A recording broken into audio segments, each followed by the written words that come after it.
साथियों नमस्कार, आपका मेरे चैनल श्रेष्ठ धर्म गंगा में स्वागत है। जैसा कि हम सभी जानते हैं, हिंदू धर्म में माघ पूर्णिमा का विशेष महत्व है।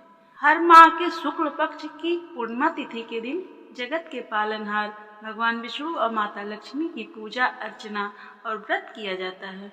माना जाता है कि ऐसा करने से साधक को सुख और समृद्धि की प्राप्ति होती है।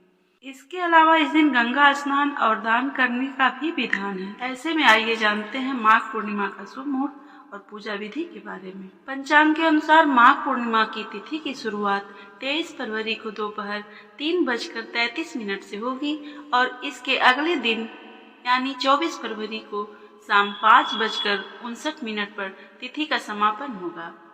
सनातन धर्म में उदया तिथि का अधिक महत्व है। ऐसे में माघ पूर्णिमा 24 फरवरी शनिवार के दिन मनाई जाएगी। साथियों, माघ पूर्णिमा की पूजा विधि क्या है, आइए इसको जानते हैं। माघ पूर्णिमा के दिन ब्रह्म बेला में उठकर दिन की शुरुआत करें। भगवान विष्णु और धन की माँ लक्ष्मी का ध्यान करें। स्नान करने के बाद साफ वस्त्र धारण करें।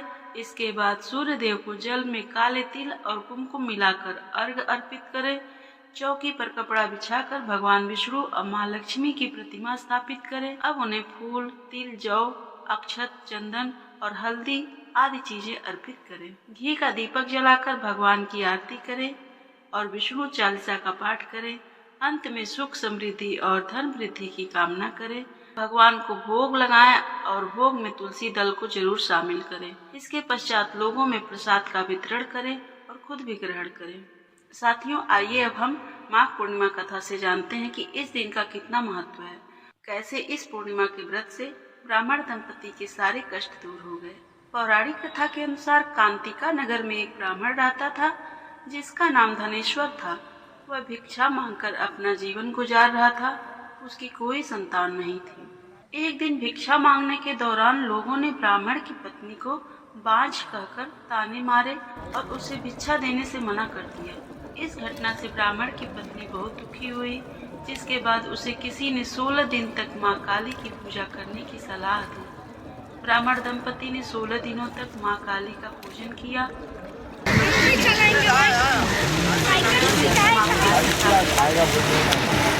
गर्भवती होने का वरदान दिया। इसके साथ ही माँ काली ने उस ब्राह्मणी से हर पूर्णिमा के दिन एक दीपक जलाने को कहा और धीरे धीरे हर पूर्णिमा पर दीपक की संख्या बढ़ा देने की बात कही। साथ ही दोनों पति पत्नी को मिलकर पूर्णिमा का व्रत रखने के लिए भी कहा। माँ काली के कहे अनुसार ब्राह्मण पति पत्नी ने पूर्णिमा को दीपक जलाना शुरू कर दिया और व्रत भी रखा। जल्दी ही ब्राह्मणी गर्भवती हो गई। कुछ समय बाद ब्राह्मणी ने एक पुत्र को जन्म दिया। दोनों ने अपने पुत्र का नाम देवदास रखा, लेकिन देवदास की उम्र अधिक नहीं थी, वह अल्पायु था। देवदास के बड़े होने पर उसके मामा के साथ पढ़ने के लिए काशी भेज दिया गया।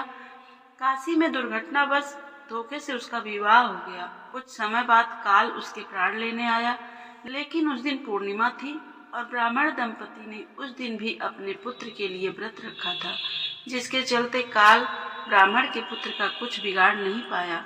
इस तरह पूर्णिमा के दिन व्रत करने से श्रद्धालुओं को सभी कष्टों और संकटों से मुक्ति मिलती है।